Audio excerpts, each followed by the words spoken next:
main mode of this presentation will be in English, but I'll try to put in Gujarati as much as possible as I can, where I have to explain certain points. All right, and I'm going to make it as basic as possible, so that, because since this is an introductory session on research, right?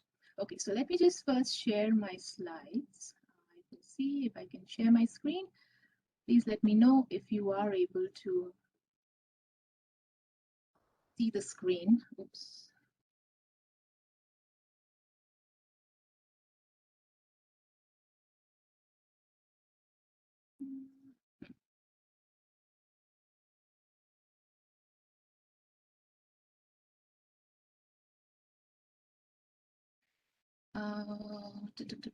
Can you all share?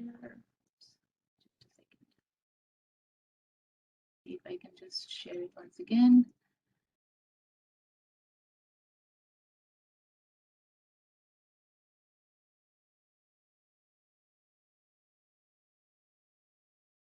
Okay, there you go. All right. Can you all see my screen? Yeah, all right, okay. Great, okay. Fantastic. All right. Oh.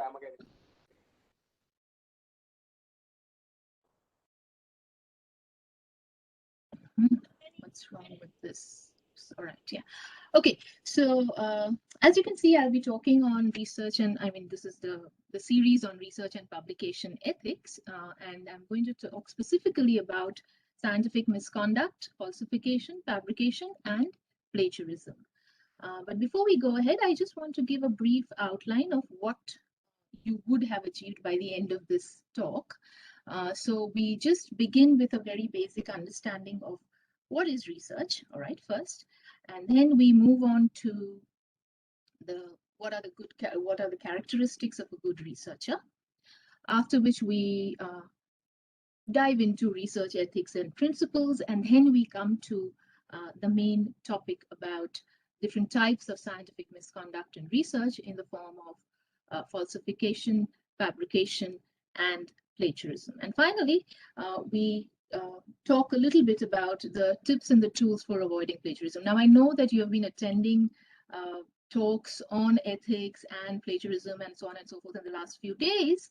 Of course, it's a kind of a reinforcement of what you have already learned, but I'm sure you'll take away something extra or something more and something more meaningful from this talk as well.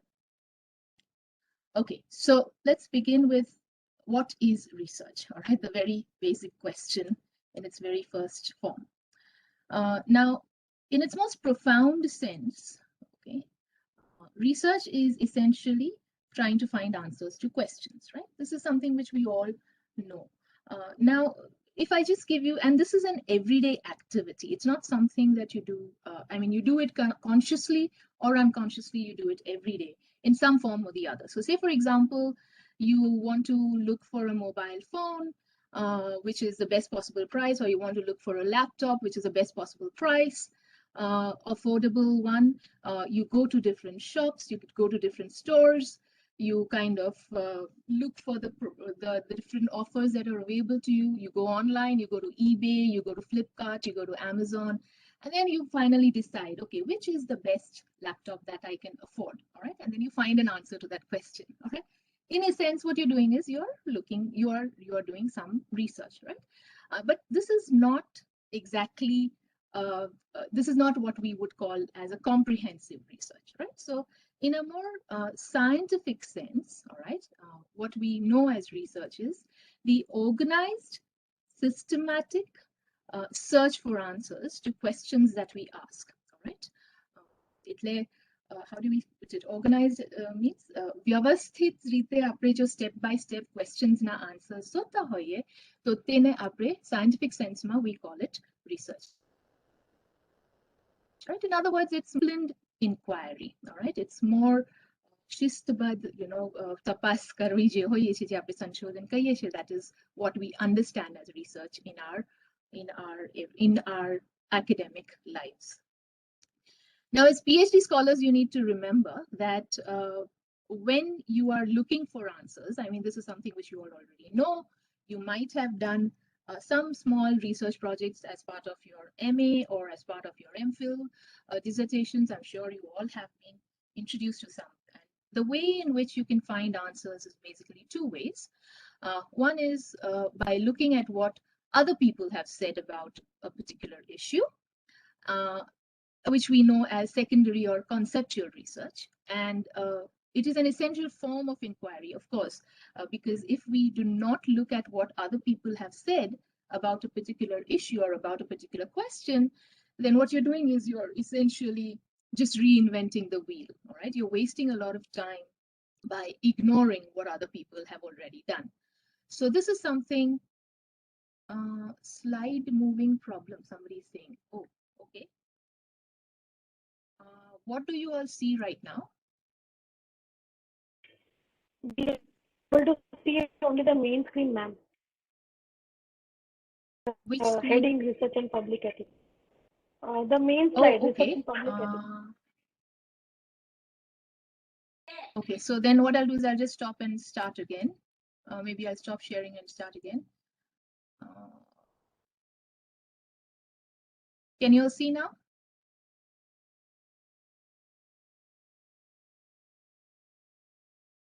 Yes, this is the second slide. No, ma'am, we cannot see now. Yes, ma'am, we can see what is research.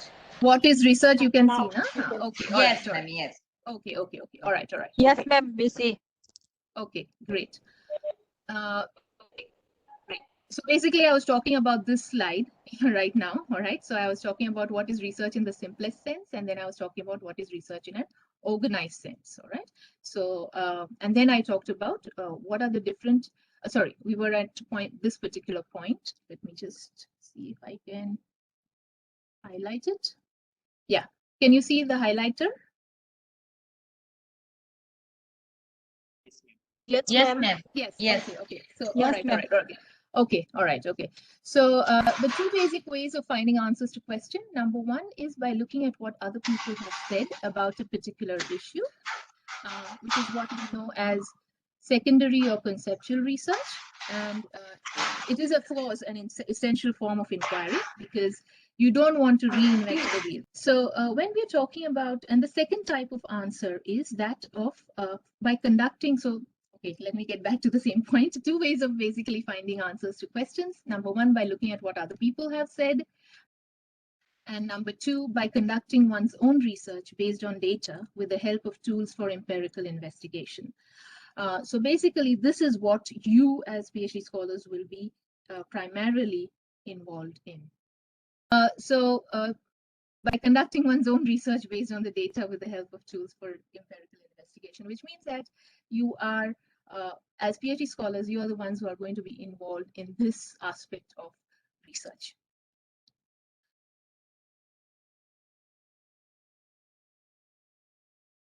So as primary researchers, so the point that we're trying to make is when we are talking about primary research, what we are doing is we are collecting some sort of information or data and then drawing certain conclusions based on that information and that data, all right?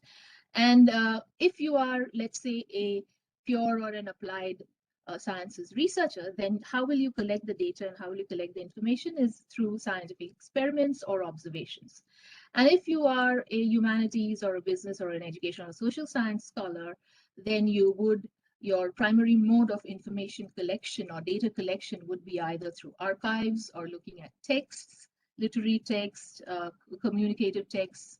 You would be involved through collecting data through surveys or interviews or ethnographical accounts. In all of these particular methods, not that you all are not aware of this, it's just that you as a primary researcher would be collecting data and forming your own conclusions based on whatever data has been collected. So this is one way in which we can actually find answers to questions as PhD scholars. So this leads us to the question of how is it, what are the characteristics of a good researcher? All right. And ideally, there would be 4 basic characteristics that we have of a good researcher. One is obviously genuine curiosity, What do we mean by genuine curiosity? If you're really not interested in a topic, mind you, you're doing your PhD for 3 years, 4 years, maybe some universities even have a longer period of time. If it's very easy to lose interest during the course of your PhD. So if you are not genuinely passionate about your topic, it's very easy for you to lose interest. And then what you will do is you will just end up doing your PhD કે બસ મારે હવે પતાવું છે, ફટાફટ હવે બધા ડેટાના બધા findings લખી કાઢું and I'll just kind of submit my thesis. So what you're doing is you're just doing PhD for the heck of doing it. So that's something which would not help you in the long run. So from the very beginning, it's very important that you pick a topic which is worthwhile and something that you feel that you're genuinely passionate about. All right. So that's the first characteristic of a good researcher. All right. The second characteristic that we would say is something like common sense. All right. What do we mean by common sense is that once we get into a topic, that is, once we go deep into a topic, it's quite likely that we may lose focus about what is it that our main question was in the first place. So if you started off answering a larger set of questions and then you entered into that topic, it is quite likely that you may become biased and you may tend to just end up focusing on, okay, my hypothesis amna prove karvi che, and I just want to go ahead and make sure that my hypothesis is correct. All right. So what you do is your topic might tend to be very trivial or very minuscule or something which is like commonsensical, like, and then somebody who's reading your thesis may say, "Ama su che, ama su navai che." Like that question should not arise. All right. So remember, as a researcher, what you're doing is, as a PhD scholar, you should never lose sight of, okay, what is a larger implication of my research? What is it that I, as a PhD scholar, am contributing to my field, all right, or to my larger context of my discipline, all right? Why is it that I'm doing this? Why is it that I want to find this answer to this particular question? That is something which you need to constantly have at the back of your mind. And therefore, common sense is very, very important when you are doing embarking on your journey of your PhD research. Okay. The third one is obviously good ideas. I mean, good ideas without a good idea. I mean, no matter how complex your methodology is, or no matter how complicated and sophisticated your research methods are, like you may use triangulation and you may use all sorts of different kinds of methods to prove your hypothesis or to disprove your hypothesis. If it is not a good idea, it's again going to end up being a meaningless piece of work. So again, you need to make sure that the idea that you have picked has to be worthwhile, has to be meaningful, and has to have some implication in the larger scheme of things. Okay. And finally, which is again something which is related to what we are talking today, is a combination of discipline, reliability, and social responsibility. Okay. So this is something which is very, very important. Like I said, discipline means what? Continuously being at it, because if you don't be at it, it's quite likely that you may tend to cut corners. So in the year 2 or year 3 of your research work, it's quite likely that you might end up cutting corners, and you may have collected data, let's say, for a certain set, and you may feel that our topic at Luge, suppose, say, for example, you were going to interview, let's say, 35 people, all right, for a particular topic. And then you received only 30 people, and you're not able to analyze data for, let's say, 35 people. You may end up cutting corners, all right? And that is what may lend your research to be very, just about okay, all right? So again, discipline is something which you need to maintain consistently over the course of your 3 or 4 years of your research.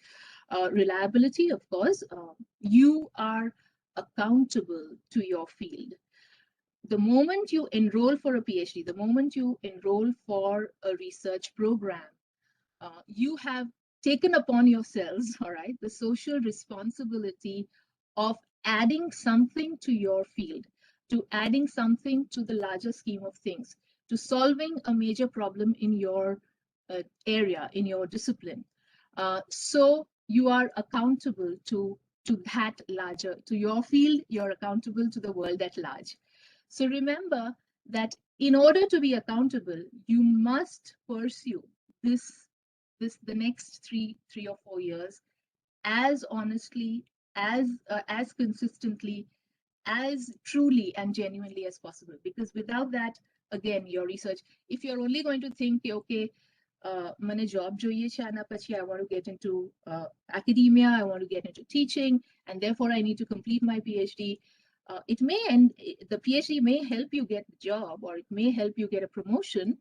But in the end, because if you have chosen that as your career, academia as a career, you will continue to be just an ordinary researcher, and you will really not know what research is. So that is something, again, it's not being honest to your discipline. It's not. So you are, as PhD scholars, you must remember that you are taking on a very noble responsibility of, and a social responsibility of adding to the human knowledge at large. All right. So you must remember this, that we all know that at a PhD એટલે adding to knowledge, but you are doing that. So that is something which you need to bear in mind. All right. Constantly have this at the back of your mind and then work. Because when you get into the work, it's quite likely that you may lose sight and you may forget what is it that you're actually here for. All right. So don't do that. Okay. So then that leads us to the question.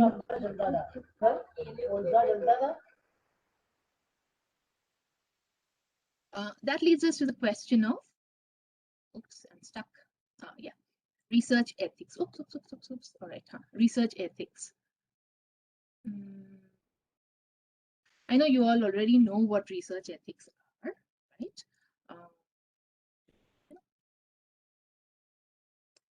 What are research ethics? Obviously, the application of, let me see if I can put the pointer again, the laser pointer.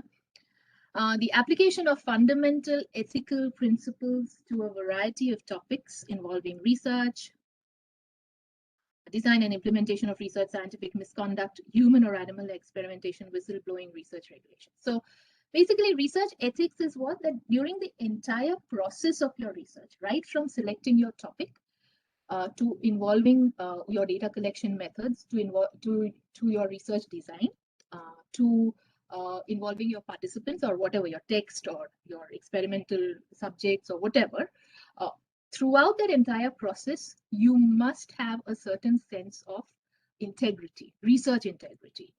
And you must, right, and up to publication, all right? So not just during the research, but also up to when you're going to publish the research. It's important that you keep this in mind, all right? And every organization or every professional association or institution or universities would generally have a code of ethics, all right? And that code of ethics would normally have more or less these particular principles or these particular features embedded in those code of ethics. Now, depending on what your field is, you must adhere, you must stick to તમારે આ code of ethics ને તમારે constantly ધ્યાનમાં રાખીને જ research કરવું જોઈએ, because that is something which you must constantly bear in mind. All right. So you have concepts as honesty, objectivity, integrity, carefulness, openness, transparent. Sometimes when you are publishing your data, some journals also ask you for the raw data because they want to know tame sache જ a data tame actually tamara, what is your raw data on the basis of which you're writing this scientific paper or this journal article. So transparency is again one of the important features. Accountability, like I said, you are accountable to your field, you're accountable to everyone else. Intellectual property, confidentiality, especially when you are dealing with human participants, and also human subject protection. Like especially, let's say if you're an educational researcher and your research is on observing classroom interaction in primary school, so in primary school kids, then it's quite likely that you are going to observe kids, and therefore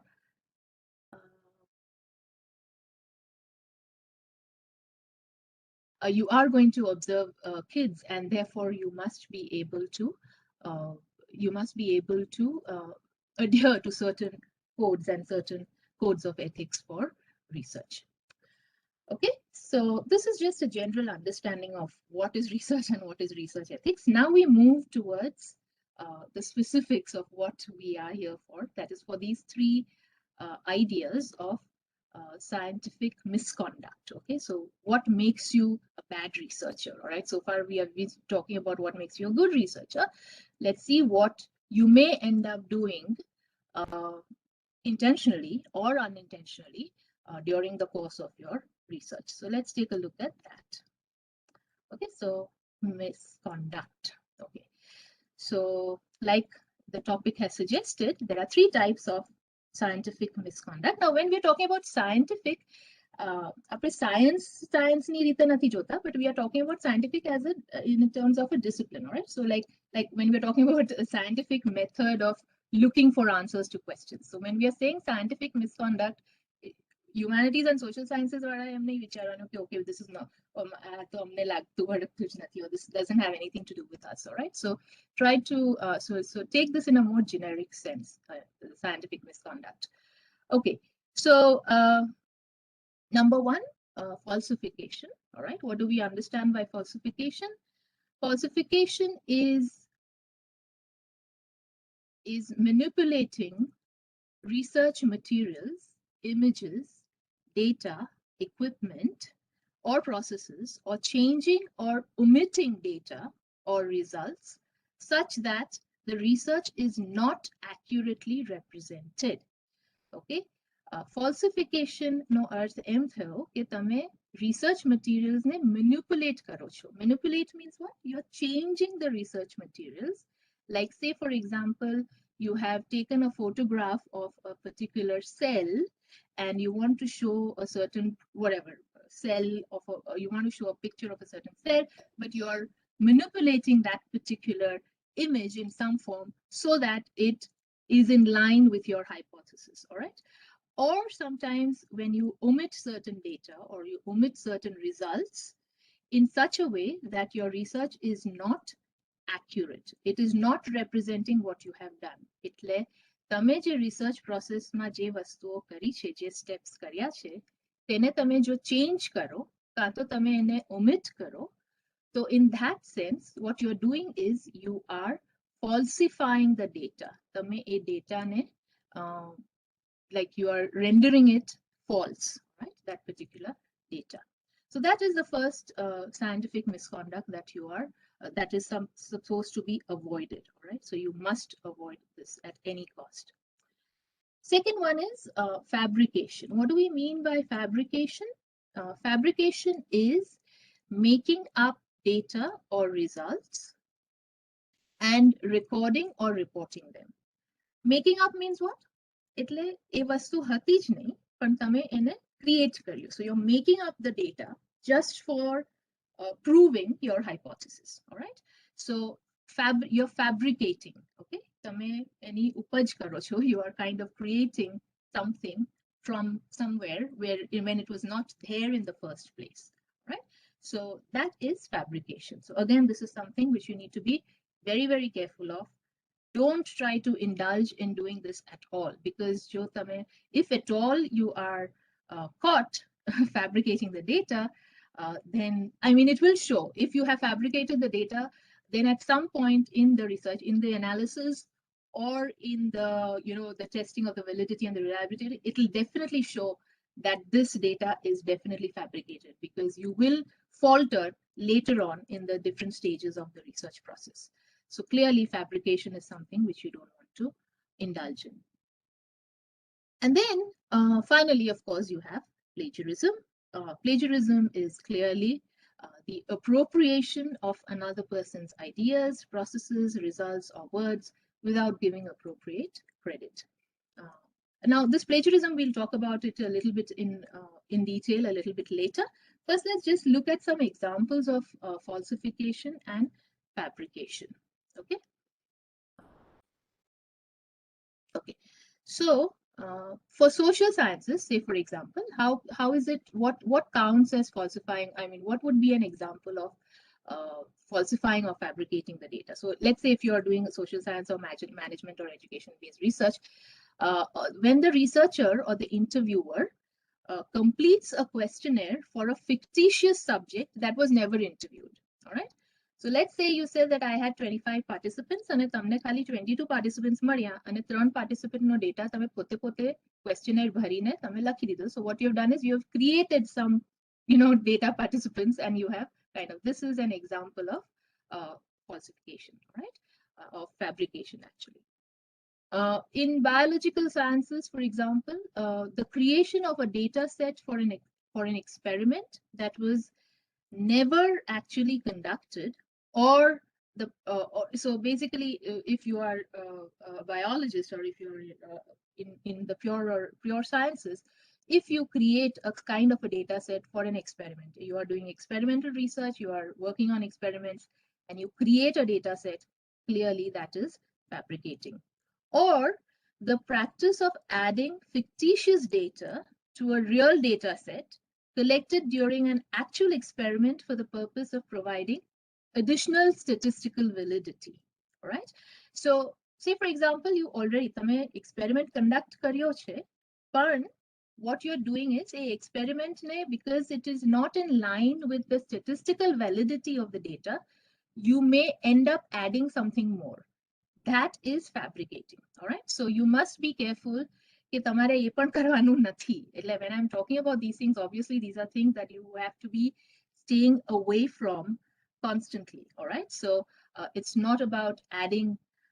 It's about not adding. All right. So whatever your real data is, just work with that real data. Don't try to fit it into the statistical validity. Oh, I want to make it valid. I want to make it in line with my hypothesis. So let me do it. All right. So don't do that. Don't try to do that. All right. And the third, let's say third example of falsification of data would be clinical research. All right. So in clinical research, for example, the insertion of a clinical note into the research record to indicate compliance with an element of the protocol. All right. So say, for example, I don't know if there are any students over here who are into clinical research, because I think medical students have their own set of ethics committees and so on and so forth. But this is just an example that if you are doing clinical research, like you are supposed to follow a set of certain protocols. Tamare thoda protocols hoy if you want to conduct an experiment, or if you want to observe the effects of a certain kind of a medication or a vaccine on a certain subject or a participant, then you have to observe certain kind of protocols.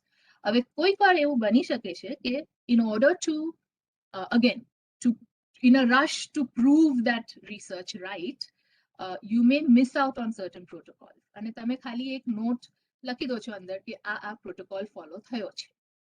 That is again fabrication and falsification of data. So that is something which again you should never try to do, because if you have missed out on any protocols, then again you are in danger of reporting results which may have real world implications or real life implications in the real world. All right. So again, this is something which you should try and avoid. Let's just move on to the next one. Okay, so this was like one example I think some of you may be aware of, especially those who are in the sciences. Maybe this is a very, very high profile case of falsification and fabrication. Okay, now I'm just going to read out the case study, and I'm just going to give you a brief explanation of what actually the implications of this was. And this is something in line with what we are actually facing. I mean, not exactly in line with it, but since it's quite relevant in today's time with whatever we are facing with. So, okay. So this, I mean, anyone who's doing medical research, biological research, life science research, or any research for that matter, this is like a case study that everyone has to bear in mind. Okay, this is what we should never end up doing. Okay. In 1998, physician Andrew Wakefield published a study in the Lancet claiming that his research indicated a connection between autism and the measles, mumps, rubella MMR vaccine. Okay. Now, the Lancet is like one of the most prestigious journals which publishes any kind of new scientific research, especially in relation to some kind of development of disease eradication and so on and so forth, vaccine development and so on and so forth. હમણાં બી corona virus વેક્સિનના જે બી publications of research studies થયા છે, they all have been peer reviewed and published in the Lancet. Okay, so the Lancet is one of these very topmost journals. And this particular physician, Ajay Nishnath Che, Andrew Wakefield, he was like an anti-vaxxer. So he didn't believe in vaccines. So what he did is he conducted a study where he said कि आज ये vaccine है measles, mumps, rubella, MMR vaccine. Some of you may have taken it as kids, some of you may not be in that generation, but in any case, this is a particular vaccine which prevented measles, mumps, and rubella. All right.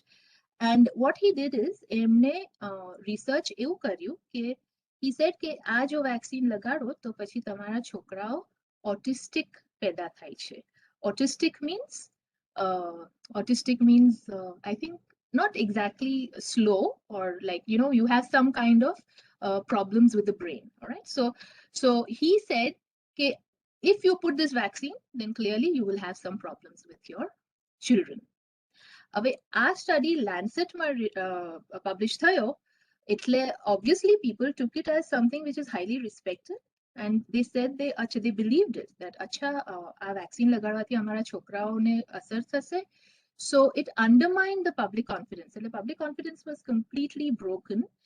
And many parents refused the shot for their children. So કેટલા બધા parents ના પાડી કે અમે અમારા છોકરાઓને આ vaccine નહીં આપીશું, because they believed this study. All right. And this led to increases. Because so many people did not take the vaccine, what happens is this led to increases in the number of cases of measles and mumps across US and Europe, with some areas even reporting very dangerous and widespread outbreaks. So because now you see the implications in the real world. Ek research study, yeah, yes, okay, thank you. Yes, somebody has actually said something. Okay, ek research study ek prestigious journal ma published થાય છે, અને એ research study ને લઈને લોકો are taking decisions that okay, આનાથી અમારા છોકરાઓને અસર થશે તો અમે વેક્સિન નહીં લગાવીશું. એના લીધે measles નો આખો ફેલાવ થઈ ગયો. So there was a widespread outbreak of measles. So this so later on it was found out that this particular physician had fraudulently concocted the data to make the connection between the vaccine and this problem. So later on he was faced, and in mid 2000s apparently આ વાત ખબર પડી. એક તો એમને ખાલી 12 children પર આ research કર્યું. He did not even do it on a sizable population. Okay. So in order to claim something that there is a connection between this and the and condition, then you must be able to have a sizable data. But he had only worked, he and his colleagues, obviously it was like Wakefield et al. They worked on a very small number, and clearly they found out that એમનો data આખો ખોટો હતો. So he was faced with investigation, and in fact he had altered the facts about the children in the study. And later એવું પણ ખબર પડી કે he had been paid off by a lawyer planning to see the manufacturer of the vaccine. So basically what he was doing is he had his own personal conflict of interest, and he also falsified the data. So this was like a serious case of research fraud. All right. Obviously, the journal Lancet completely retracted the paper. That was one consequence that he had to face. And of course, later on, the British General Medical Council stripped him of his degree, of his practicing and whatever. So everything was, so his career was completely, and of course, he had to face jail time and so on and so forth. So this is a very I mean, this is like a prominent case study. But આ તો international example છે. There are several examples even in India. Okay, હું ગુજરાતીમાં કહું છું. આ international example છે જ્યાં research fraud થયું છે. There have been several examples in India જ્યાં આવી રીતે લોકો ડેટા ખોટો બધો create કરીને research કરી દે છે અને PhD ની degree લઈ લે છે. Now later on જ્યારે ખબર પડે છે કે આ PhD ની degree લેવામાં આવી છે, બધો ખોટો ડેટા છે, તો પછી then that person, so there have been cases across universities in India. In fact, even in our very own university, we had a similar case.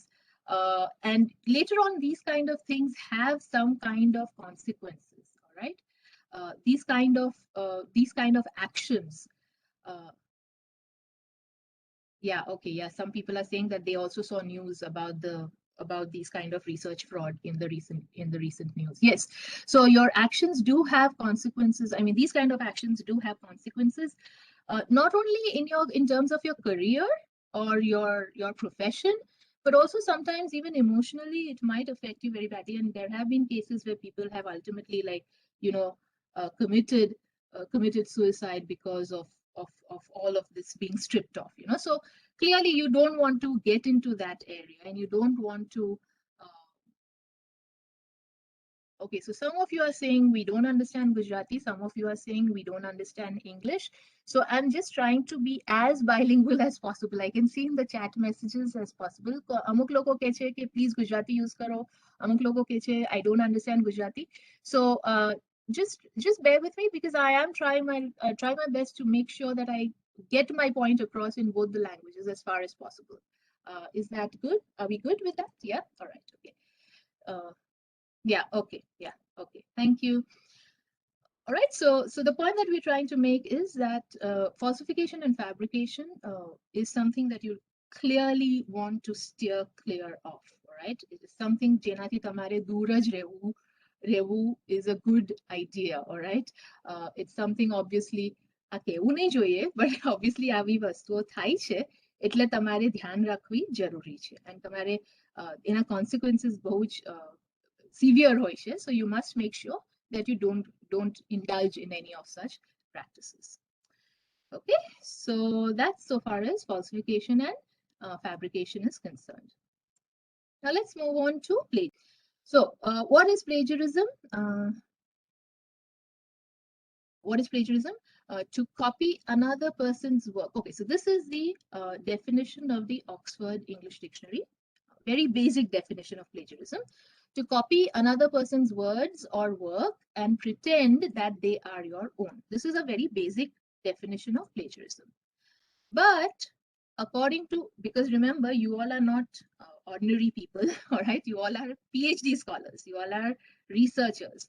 So you must understand the university, the academic definition of plagiarism, all right? Not just the general layman's definition of plagiarism. So the University of Cambridge defines plagiarism as submitting as one's own work, irrespective of intent to deceive, that which derives in part or in its entirety from the work of others without due acknowledgement. Okay, it's a very long definition, but you don't need to remember everything. The point is that bijanu, okay, let's go further. What are the other definitions available? Appropriating another person's ideas, processes, results, or words without giving due credit by not acknowledging the person's contribution. The presentation of another's work in part or whole as if it were one's own. So all these definitions, these three definitions, they are saying કે બીજા કોઈએ કામ કર્યું હોય અને તમે એને તમારું કામ લઈને ક્રેડિટ લઈ લો છો, તેને આપણે પ્લેજરિઝમ કહીએ છીએ. ઓલરાઈટ, સો બેઝિકલી કામ બધું બીજા કોઈએ કર્યું છે, પણ ક્રેડિટ અને નામ તમારું છે એની પર. So that is essentially plagiarism. So it's not just about words, it's also about ideas. એટલે કોઈનો આઈડિયા હોય અને તમે એ આઈડિયા તમે કોઈની સાથે વાત કરતા હોય અને એ પર્સને તમને કોઈ આઈડિયા આપ્યો હોય, આઈડિયા આમ generally વાત થતા થતા, if they have had this idea and you choose to write a paper on that particular idea, that is also plagiarism. Of course, there is no way to find out કે તમે કોઈનો idea ચોરી કર્યો છે કે નહીં, but there is a possibility કે તમે જો કોઈના મેથોડોલોજીસ કે રિઝલ્ટ્સ કે વર્ડ્સ તમે કોઈ બીજા પેપરમાંથી કોપી કર્યું હોય, તો it is very likely that you will be caught. તમને પકડાઈ જશો અને તમને definitely you will have to face consequences for that. So trying to take credit, all right, for someone else's work is essentially plagiarism, and this is something which you need to bear in mind constantly as a researcher. જો તમે પોતાનું જ research કરવાના હોય તો it's quite likely that you will write your own data and you will write your own, because you are collecting your own data and you're collecting your own results. How to write that, એને કઈ રીતે present કરવાનું analysis માં, એના માટે તમે reference લઈ શકો છો. But that also should not be like a copy paste, exercise. You cannot do that. That is something which is a strict no. So try to be as close as possible to your work, because you know your work best and you know your work, how well you can present it. All right. So the more you do that, the more you try to engage with your work, it's quite likely કે તમે પોતે એ વસ્તુ કરી છે, એટલે તમને you'll feel good about it and you'll be able to present it. Okay. So basically, that is so far as plagiarism is concerned. But it's quite likely that આપણે પહેલા સ્લાઇડમાં વાત કરી about secondary research, right? Because when you are doing research, what you're doing is you're building on someone else's work. કોઈએ એ ફિલ્ડમાં એ ડિસિપ્લિનમાં કામ already કરી ચૂક્યા છે ને તમે એની ઉપર કંઈ એડ કરો છો. So you need to even talk about that person's work. So when you're talking about that person's work, you must acknowledge it by citing. Okay. So it's not કે તમારે કોઈનું તમારું આખું PhD thesis તમારી પોતાના જ વર્ડ્સની જ હોવી જોઈએ, કે it has to be in your own words and only your data and you must build, obviously, because research is an exercise of building on existing knowledge. Existing જે તમારું બધું જ્ઞાન છે એની ઉપર તમે જ્ઞાનમાં વધારો કરો છો, right? So it is important કે જે existing જ્ઞાન છે તેને બી તમે you give some space in your thesis to give the context in which you're conducting that research, right? So when you use the work of other authors to support your ideas, to support your own ideas, you must acknowledge, because when you support your own ideas, you must say that આ મારો પોતાનો idea છે, પણ મને even so and so author has said that this is a good way to do it, right? So obviously you want to validate your point of view, right? So you would use other people's work to validate your point of view.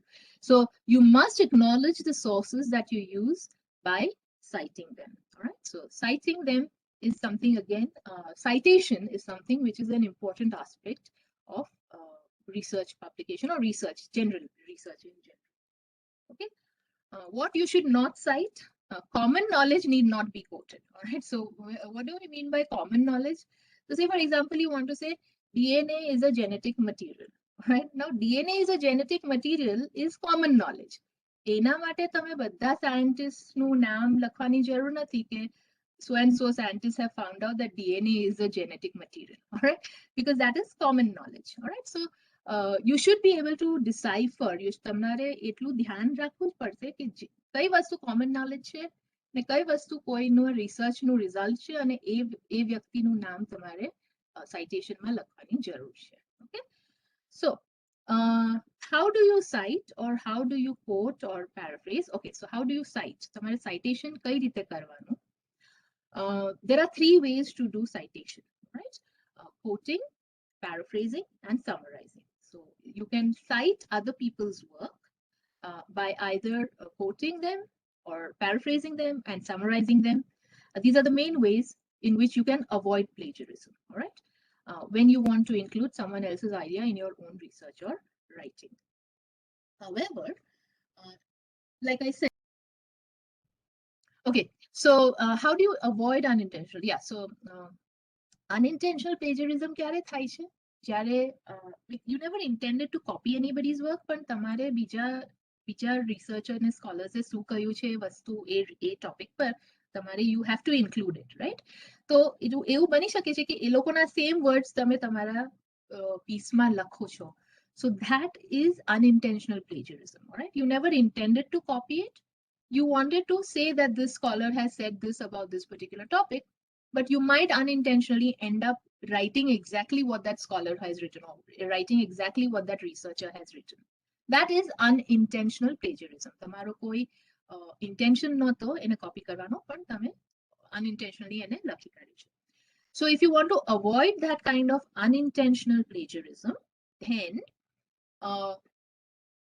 you must use both quotations, that is quotes, and paraphrases which need to be cited. Cited એટલે into brackets તમારે author ના નામ લખવા જરૂરી છે. And in the in-text citation, and that should be included in your references. This is something which is very basic. I'm sure તમે લોકોએ જો MPhil કર્યું હોય તો you all know what I'm talking about, all right? When quoting, you must also use quotation marks, obviously, because if you don't use quotation marks, so પછી the software, plagiarism software, that will immediately pick it up as plagiarized, all right? So it is important that you also use quotation marks, so the software will eliminate that part and not look at that part as plagiarized content.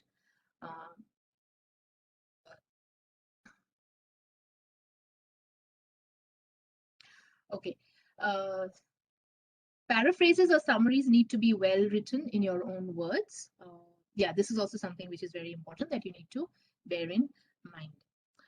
Okay, now if you want to know what I'm talking about, shift, summary, paraphrase, quotation, what is all this that I'm talking about? Now, irrespective of what your field is, whether you are a scientist or whether you're in sciences or management or business or social sciences or humanities or whatever, even if it is English or Gujarati or whatever, then you must, this is a good link for you to take a look at. So I'm just going to click that link and see if it is possible for you people to take a look at.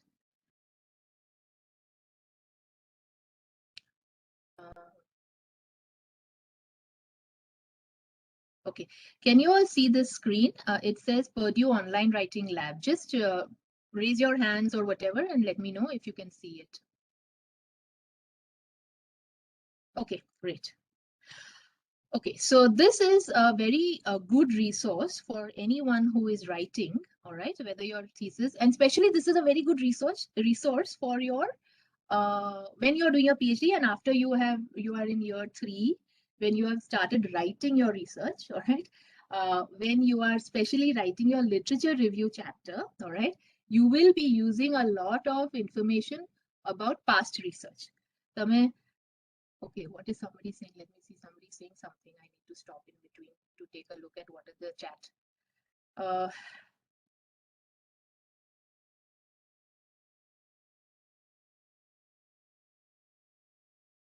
Where is?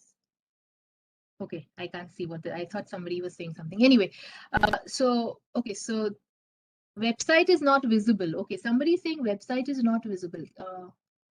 Link not open. Okay, so then again I can stop sharing and then share again. Let me just do that. Okay, so this is a very useful resource, especially for your literature review, right? When you're talking about the literature review chapter, irrespective of which field or discipline you're in, you will all have to write something based on what is a past research, right? And this is a extremely useful website for understanding what I have been talking about in terms of quotation and paraphrasing and summarizing. કે બીજા રિસર્ચર્સે શું કામ કર્યું છે આ ફિલ્ડમાં એ લખવા માટે એ કેવી રીતે લખવાનું એ આ વેબસાઇટ પર તમને details મળી જશે. All right. Now I'm just scrolling the website and on the left hand side you can see there is a topic called quoting, paraphrasing and summarizing. All right. એટલે આ ટોપિકમાં our details, what is quoting, what is paraphrasing, what is summarizing. I think every researcher must read this. All right, this is like a basic text for everybody to understand this, because this is the most fundamental, because later on you will be writing journal articles, you will be writing lots of other stuff, conference papers and so on and so forth, and you will be required to dedicate one section on research done in the past, what has been done so far, background introduction. So this is extremely important. It's like a basic understanding of quoting, paraphrasing and summarizing. Okay, so they have given you details about that. They are giving you differences between what is quotation, what is paraphrasing, what is summarizing. All right, when you should do it, why you should do it, for example, so that you can provide support or claims for credibility of your writing. એટલે એ બધા reasons ને બધું systematic વ્યવસ્થિત રીતે એ લોકોએ explain કર્યું છે કે why this is necessary and why it will add breadth or depth to your writing. All right. પછી they have also talked about how to use quotations, paraphrases and summaries. કેવી રીતે તમારે આ બધી techniques use કરવાની છે. So they have kind of told how you have to do it. And then they have also given an example. All right. So they have also they have shown okay, there is a sample essay for summarizing, paraphrasing, and quoting. They have given a sample essay. Sample essay. And they have given how to do an example summary from the essay, how to do an example paraphrase, and how to do an example. When you are doing your research, you will end up reading a lot of journal articles. અને તમારે આ જ કરવાનું છે. તમારે journal article નો summary, કાં તો paraphrase, કાં તો quotation, main research study શું હતો, તમારે લખવું પડશે તમારા શબ્દોમાં. કે કયા પ્રોફેસર, કયા સ્કોલરે શું આ પર્ટિક્યુલર ફિલ્ડમાં શું રિસર્ચ કર્યું છે એ તમારે તમારા પોતાના શબ્દોમાં લખવું પડશે. So you will be ending up reading a lot of stuff, a lot of material. તમે બહુ બધું read કરશો. અને તમે જ્યારે notes બનાવતા હો ત્યારે it is important that you make sure that you start summarizing or you start paraphrasing. So this is again a very important resource for you to go through as scholars. All right. Okay. Now let me again stop sharing because I know when I'm switching between screens, the screen gets frozen. So I'm just going to stop sharing this and again I'll share the PowerPoint slide. Let me just go through. Okay, so now here I have two examples of how to cite, quoting and paraphrasing. Okay. Now I told you કે તમે જ્યારે literature review કરતા હો ત્યારે તમારે બહુ બધા articles વાંચશો અને બહુ બધા topics વાંચશો અને તમારે એ બધાનો ટોપિકના you have to give a context on how you are going to summarize, how you are going to present in your research કે આ સ્કોલરે આ કહ્યું છે કે આ રિસર્ચરે આ કહ્યું છે. Okay, now here you have two samples. Let me again do the laser pointer. All right. Here you have two samples, sample A and sample B. All right. Sample A, my student, is written. Bulimia patients typically binge when they encounter stress and experience negative effect. Patients with bulimia nervosa are low in self-esteem. Actually, into bracket, they have written the researcher's name. Like, whatever, whoever has said this, they have put it into quotation marks and then they have cited the researcher's names. All right. Actually, full stop. Then another quotation mark. Many young women with an eating disorder come from families that demand perfection and extreme self-control but do not allow expressions of warmth or conflict. Again, close quotation marks, Rossman and Baker, another research duo which has done this research. And a full stop. Third quotation mark. With regard to bulimia, there may be a deficiency in the neurotransmitter serotonin, which plays a role in both mood regulation and appetite. Again, whatever, Hilgard's Introduction to Psychology, so on and so forth, and a references. So this is one example of how to include other people's work into your research and say, okay, so and so scholars points kaya che, and you're putting them into quotation mark. Sample B is essentially, so this is an example of quoting. Sample B is another example where the student has actually written, bulimia has been associated with stress and negative emotional states, and Garner et al. Claimed that many patients with bulimia have low self-esteem. So what this student has done is, એને ખાલી quotation નથી કર્યું, એને paraphrase કર્યું છે, એને પોતાના શબ્દોમાં more or less what this researcher has found out, પોતાના sentences ma they have written. All right. Family factors may also be important, especially in terms of demands they may place on young women and the opportunities they provide for expressing emotions. For example, demanding perfection and self-control, but not allowing expressions of warm or conflict was said to characterize the families of many young women with eating disorders. Bija scientist or researcher is su research karyu che, tene bhi this person has paraphrased. And thirdly, there is also evidence, all right? So khali quotation nati use karyu. They have said that there is also evidence that neurophysiological factors are important mechanisms in the development of eating disorders. For example, deficiencies of serotonin, blah, blah, blah, all right? So what you can see is both samples are correct. When you are doing your literature review, it's quite likely that you use quotation, but if you want to actually make sense of what that research means to you in your research, it is important that you paraphrase karo. કારણ કે તમે ખાલી એક quotation, બીજું quotation, ત્રીજું quotation use કરશો તો પછી it doesn't make sense. It is just like મેં આટલા મેં whatever 35 journal articles વાંચી કાઢ્યા છે ને whatever 12 books વાંચી છે અને મેં બધાને એક literature review નો chapter મેં તૈયાર કરી દીધો છે. That's not the way to go about it. All right. So when you are paraphrasing, what you're doing is you're essentially showing કે તમે સમજ્યા છો કે એ research શું છે, એનું context શું છે, આ researcher આ કામ કર્યું છે અને તમને શું સમજ પડી છે. You are showing that you have comprehended that research and you are actually making your research relevant by showing the context, by establishing the connection between previous research work and what research you are going to present. All right. So it's important that when you write, so clearly, if I want to choose between sample A and sample B, and if I ask you which one of the two samples is a better example of writing, definitely sample B is a better example of writing because it is not only paraphrasing, it's not just paraphrasing, but it's also making sense of the previous research. Previous research no matlab શું છે એ આ paraphrase through ખબર પડે છે. એટલે it is you are as a student, as a scholar, you are showing કે મને આ research ની સમજણ છે અને આટલું research થયું છે અને મારું research આ add કરશે આ fieldમાં. All right. So what you're doing is you are actually providing a context. All right. You're providing a cohesive, coherent piece of writing and setting the foundation of your own research. So you are showing to whoever is reading your thesis or whoever is reading your article or whoever is reading your work will immediately understand કે આ student ને બરાબર સમજણ પડી છે કે આ ફિલ્ડમાં શું રિસર્ચ થયું છે અને આ સ્ટુડન્ટને સમજાય છે કે કયું પોઈન્ટ એના પોતાના રિસર્ચ માટે રેલેવન્ટ છે.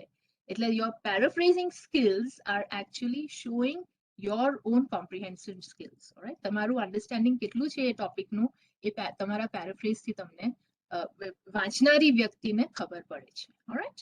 So this is something which you again need to bear in mind. All right. So then, obviously, let's come to detecting. Okay. So this was like when I'm talking about how to avoid plagiarizing. I mean, these were techniques and tips of how to avoid plagiarizing, but this was unintentional. Like I said, તમે જ્યારે literature review લખો છો ત્યારે what are the different ways in which you can avoid? Because when you put this into the plagiarism software, clearly it will not detect it because it will show the in-text citations and it will show, this will also not be detected. A sample A B detect nahi thase plagiarism software માં કારણ કે opening quotation marks and closing quotation marks છે. એટલે plagiarism software will not detect it. પણ એટલે બંને examples are good to go, like they are good to go ahead. Both are acceptable, બંને accept થઈ શકે છે. But if you want to show your examiner or your supervisor or your reader you know what you're talking about, then I think paraphrasing is a good skill. All right. Okay. And then detecting plagiarism, again, yesterday, I think the professor has already talked about the different tools that will show you how to check for plagiarism. Once again, what I would like to tell you all is that there are many free tools available. એટલે બહુ બધા તમે online ખાલી plagiarism checker કે plagiarism tool એવું ગૂગલમાં type કરશો તો તમને ઢગલાબંધ તમને મળી જશે plagiarism checkers. All right. But mind you, all of them are free. Therefore, they have their own restrictions and they have their own shortcomings, right?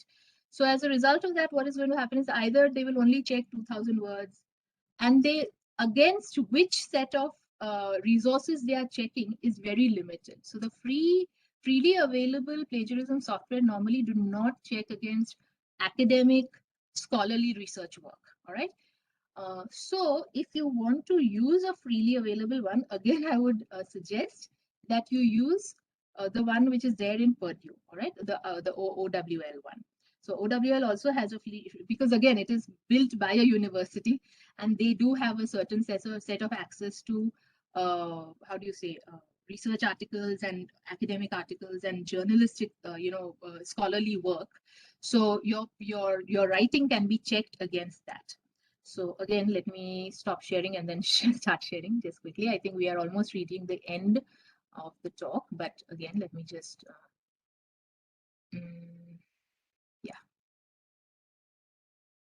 yeah. So this is the link that I clicked right now. Free plagiarism checker by Papers Owl. All right. So again, this is the same Purdue Nuche online writing lab plagiarism software chair, the free one. You can type your title here. You can do this. You can check for plagiarism. So there is a higher possibility of you to be able to, because it will be checked against scholarly work. So that's the reason why I'm saying that it's a good idea to use something which is developed by a university as opposed to the other ones. All right. Okay. So then let's just move on to the last bit, which is, sorry. Okay. So this is one which is freely available. The second one is obviously the paid ones, where you have institute. I mean, I think someone said that Urkund or Ukun, whatever, however you pronounce it, is free, but I think it's free to a certain extent and not for certain. So I think many universities have in India, from what I understand, is they have bought licenses for this particular software. Many international universities are using Turnitin and Authenticate. These are again institutional licenses. So I think it would be worthwhile if institutions can actually pay for licenses of this and make it accessible to PhD scholars. Until that time, you as PhD scholars can rely on the freely available ones to check for plagiarism. All right. So that's one for thing. the time being, research guides have access to Urkund. Oh, fantastic! So then that's great. So that's really that's scholars can contact research guides. Research guides or supervisors, right? The PhD supervisor. Yeah. Okay, fantastic. So yeah, you would know better. Yeah, what's available or not. Yeah, so that's great. And then there is, if you just want to do it for yourself, like as an individual, you want to continue with research work even after your PhD as a research scholar, as an academic, then you would want to go in for, because you may not be associated with the institution anymore, you may be wanting to go ahead with your own individual account. All right. So free to paid. All right. So Grammarly is something which not only checks your writing, it actually checks your writing, which is great. It's partially free. I think you can put in certain number of words in the plagiarism checker and it'll check against certain. But Grammarly, I think, has also acquired licenses for certain databases. All right. So it might check against certain academic papers as well. So it would be worthwhile. It's slightly expensive, but I don't know how, if you want to go ahead, if you pursue a career in research, then I think it's a worthwhile investment that you would make. Not that I'm think yes. I thought someone said something. Okay, not that I'm promoting the software or anything, but it's just that it's a worthwhile software having. Maybe it may exist or may not exist later on. We don't know, depending on how well it's doing. But in any case, it's a worthwhile investment for if you want to pursue a career in research. All right. So Ana Ilava, apart from this, I think there are other software, like I said, freely available to Bo Badache. You may take a look, but just be careful because some of them are phishing websites. Some of them store your data. Some of them, may link it to something else. So you need to be very, very careful about free. Anything that's free on the internet, just be very, very careful. Okay. So Dr. Hiradhar. Yes. Can we please conclude now, because we have yes. second session lined up. All right. Okay. So we are almost done. So finally, yeah. So why should you avoid plagiarism? 5 points. It shows that you've taken the opportunity to learn and apply new knowledge through research and writing process. You're able to refine your own and improve your writing skills. It shows that you have drawn your own, you have read the resources, all right, and you have processed the information and you've come up with your own conclusions as a result. Like I said, I pote research કર્યું છે, તમે પોતે જ information process કરી છે and you have understood what the research is, so that's a good that is why you should avoid plagiarism. It's also fairer to the original author because he or she is given credit. તમે જેનું કામ કર્યું છે તેને તમે due credit આપો છો. That's also a good sign of a good researcher. And finally, if you're not plagiarizing, you are gaining credibility as a serious researcher entirely, right? So your foundation in research is going to be really strong once you kind of develop these skills of doing research. All right, so that's it for today, and thank you very much. You can contact me at ph@ln.edu.hk or anytime, or you can follow me on Twitter. Thank you very much. If you have any questions, ask. You're free to ask. I don't know if we have time, that is. Hello ma'am, sorry, मेरा ये पूछना था ma'am कि अगर हम check कर रहे हैं वहाँ पे अपने रिसर्च को, तो क्या हम सभी लैंग्वेज में उधर चेक कर पाएंगे? No. हाँ, ये एक प्रॉब्लम है कि ये जो भी इंटरनेशनली अवेलेबल सॉफ्टवेयर है वो ज्यादातर इंग्लिश में है, वो एक प्रॉब्लम है. तो आप हिंदी या गुजराती का हाँ, plagiarism मेरा check हिंदी है नहीं तो कर मुझे पाएंगे. यही जानना था. Unfortunately, हाँ, अनफॉर्चुनेटली ये पॉसिबल बहुत डिफिकल्ट है कि अभी तक कोई प्लेजरिज्म सॉफ्टवेयर फॉर हिंदी और गुजराती नहीं बना. That's the reality. So if you're Okay. doing a literary study in Hindi or Gujarati or any other regional language, तो हम्म, फिर वो पॉसिबल शायद उसकी पॉसिबिलिटी कम हो जाती है. पर Okay. एटलीस्ट आप अगर ये प्रिंसिपल्स याद में रखोगे, ध्यान में रखोगे कि अच्छा ठीक है, मुझे पैराफ्रेज करना है, मुझे सेम टू सेम वर्ड्स नहीं यूज करने हैं, अगर आप ये ध्यान में रखोगे तो आपके जो भी एक्सटर्नल एग्जामिनर्स है या जो भी आपका वाइवा ले रहे हैं, वो उनको समझ में आएगा कि आपने ठीक से अपना रिसर्च किया है. So that will Okay.